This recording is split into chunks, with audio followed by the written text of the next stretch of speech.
So I don't know about you, but when I started homeschooling, my husband and I were on a tight budget.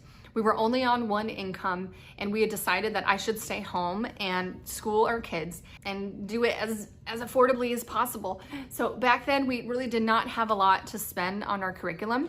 So I worked really hard on keeping a budget and buying things that I could afford in order to homeschool my kids. So if that's you too, then I want to share with you my favorite tips on how to buy used homeschool curriculum.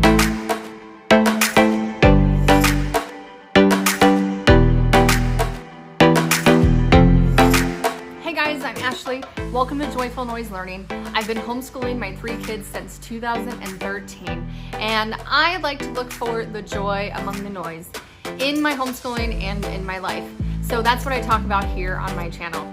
I'm also interested in Charlotte Mason-inspired homeschool, biblically based curriculum, and affordable homeschooling. This is also a collab with my new friend Tony at Our Thrifty Homeschool. I've loved getting to know her channel. She is all about saving the money and finding ways to affordably set up your house and get things for your kids and their curriculum and taking care of your family in affordable, thrifty ways. So head on over to her channel and see how she likes to buy used curriculum. Yeah, tell her I sent you and I said hi. And I really have enjoyed getting to know her, and I know you will too. Be sure and subscribe to her because she is trying to grow her channel, and I know you guys will love her. Go check her out. Let's dive in. So my first tip is you need to check your budget. So you need to know how much you can spend and how much you want to spend. So that way you're not over anxious about everything that you're looking at, because yeah, it can get overwhelming at times. So make sure you check your budget and see how much you want to spend. If you can spend it all at once for the entire year, that's great. Or maybe you want to spread it out every few months, and that's fine. Either way is fine. I'm a spread it out gal. I don't buy it all at once because it's just more fun to get boxes all throughout the year, right? It's like Christmas every few months. So you don't have to buy all your curriculum all at once on the first day if you can't, and that's totally fine. Although I'll admit it is kind of fun to open the front door and find a big box and open it up and see all the amazing new possibilities of curriculum inside this box. Isn't that just fun? So the next tip that I recommend is you're going to want to just look for the teacher guides. So maybe you can buy some things that are used, like your eye catches a certain curriculum, you want to use it. So you can buy the teacher's guide. Usually you can find those that are used, but then you'll have to buy the student sheets or the student workbooks or notebooks brand new. And that's okay. You'll still be saving some money. You won't be spending all full price up front, but you can split the cost just a little bit by buying some new and some used. So for example, I did this with My Father's World. I decided to use My Father's World, Exploring Countries and Cultures. And I talked more about that in my video when I reviewed the curriculum, so you can go check that out if you like. But I knew I didn't want to spend full price because it looked really fun, but when I looked at the price tag for the entire curriculum, ooh, it was a bit pricey. So I looked online in order to find the teacher guide at a cheaper price, and I found it used, and then I bought the student sheets brand new because you usually can't find those used. It's very rare that you can because most people use them, but sometimes you can. But in this case I didn't, and I was able to get one new and the teacher guide used. So my next tip for buying used curriculum is to check local. There might be plenty of homeschool moms in your area that have used things ahead of you that you might be able to use. And seeing people face to face, like, we got to do that every once in a while. I know there's a lot online, but face to face is great. So talk to the homeschool moms in your area, maybe in your church that you already know, and see what they've used and don't need anymore.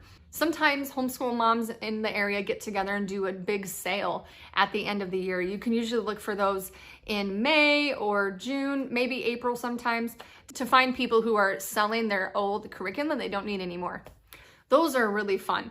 The only negative with that, I would say, is that often you're going to find older curriculum. You're not really going to find things that are newer or are more popular nowadays. So if you're willing to do some digging to maybe find the curriculum you're looking for, or if you're willing to use some older style curriculum and books, then those would be a great option to go look for used curriculum. Also, it's a lot of fun just to ask people that you know, and sometimes they may even give it to you for free.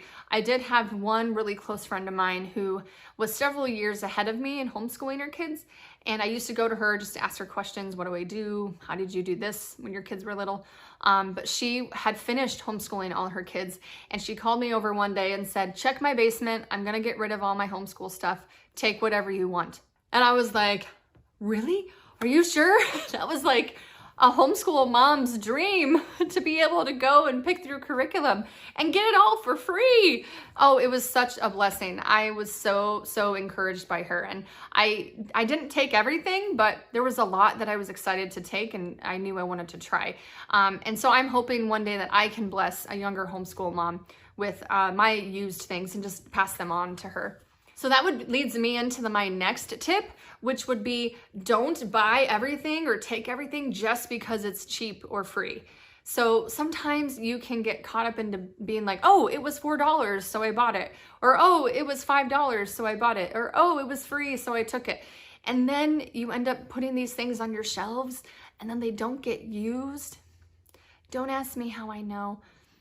The problem with this is that if you purchase it and your money goes towards it, but you don't end up using it, then you're losing money in the long run. That is, that's a $4 workbook that could have gone towards something more expensive or something newer even. So when you add up all those little tiny purchases of, oh, it was cheap, you could have put that and set it aside for something a little bit nicer. So just be sure and take care to notice that what you're purchasing used fits your family's vision or your homeschool style. Make sure it fits that, so that way you're not buying a bunch of things you're not going to use. Speaking of homeschool style, if you're not sure what your homeschool style is, I did create a quiz to help you figure that out. So you can take this quiz. It'll give you a little bit of notes on the 4 or 5 top main styles of homeschooling. So check that out if you like. My next tip for buying good used curriculum is to be willing to buy it separately. So maybe a curriculum catches your eye and you really want this packet, and it comes in like 4 or 5 different pieces, or has several books that come with it. It would be awesome if you could just go to Google, type it in, ask for it used, and then up pops an ad for somebody selling it for a really good price and it has every single piece all together. That can happen, but it doesn't usually happen with used curriculum, especially. You have to be willing to buy new if you want it all together. So anyway, what I'm saying is maybe you have to go dig and do a little bit more searching and be willing to buy a few of the books over here at this place and then this book over here, and then you piece it together. For example, I got my Right Start math curriculum, and I got the teacher's guide from someone, I got the student sheets from somebody else, and then I got the manipulatives from another person. So I bought from 3 different people, but I was able to get them all at really good prices because they all didn't come together in one packet. I had to buy them all separately. So just like sometimes you have to buy certain pieces that are used and other pieces that are new, you can be willing to buy it all used, but you're just gonna have to buy it from different sources. Thrift books is one of my favorite. You can get some great books there. I'll put a link in the description to my affiliate link if you want to check that out. I think I have a link for cheap books as well. It has some great selections and good affordable prices too. So check those out. So guys, I think those are all my tips for now. I really feel like I've just scratched the surface of this. So you'll want to check out Tony's video as well for her tips for buying used curriculum. Also, I do want to talk more about affordable homeschooling hacks for the entire month of April.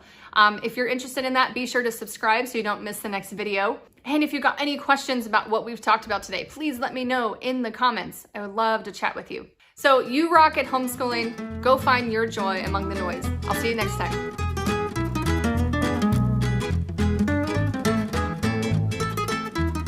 Hey guys, I'm Ashley. Welcome to Joyful Noise Learning.